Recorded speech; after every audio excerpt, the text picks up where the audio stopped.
रहीम। Students ध्यान दें, कल हमने आपको पढ़ाया था प्रेजेंट इंडेफिनिट टेंस के बारे में। आज हम आपको पास्ट इंडेफिनिट टेंस के बारे में पढ़ाएंगे।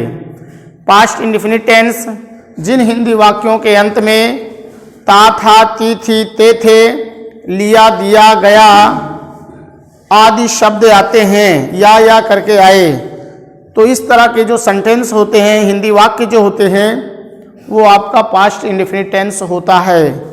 पास्ट इंडेफिनिट टेंस की जो सहायक क्रिया होती है हेल्पिंग वर्ब, वो डिड होता है। डिड सब्जेक्ट चाहे सिंगुलर हो या प्लूरल हो, डिड का ही प्रयोग करेंगे। अब बात कर लेते हैं अफर्मेटिव सेंटेंस की।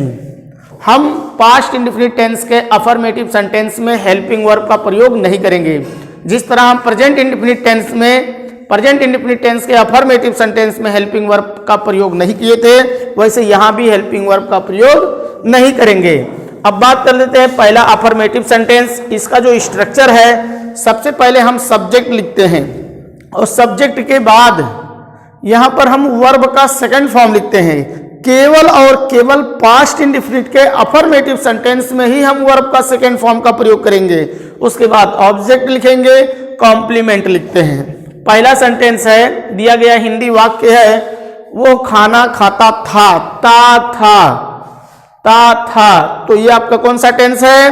पास्ट इंडेफिनिट टेंस है। सबसे पहले सब्जेक्ट लिखेंगे ही, उसके बाद खाने की अंग्रेजी होता है ईट, एट, ईटन, तो इसका सेकंड फॉर्म हो जाएगा एट फूड, तो ही हो जाएगा ही एट फूड। दूसरा हुआ विद्यालय गया, तो सब्जेक्ट है ही, आपका मेल है इसलिए ही लिखा गया। सब्जेक्ट लिखने के बाद वर्ब का सेकंड फॉर्म, जाने की अंग्रेजी गो, वेंट, गॉन, सेकंड फॉर्म हो जाएगा वेंट टू स्कूल। और इसका एक और हिंदी वाक्य यहाँ पे है, हंजला किताब पढ़ता था, तो ये हो जाएगा सब्जेक्ट लिख देंगे हंजला, पढ़ने की अंग्रेजी रीड, और रीड का तीनों फॉर्म एक ही होता है। रीड का रीडर होता है, तो ये हो जाएगा read a book, read a book.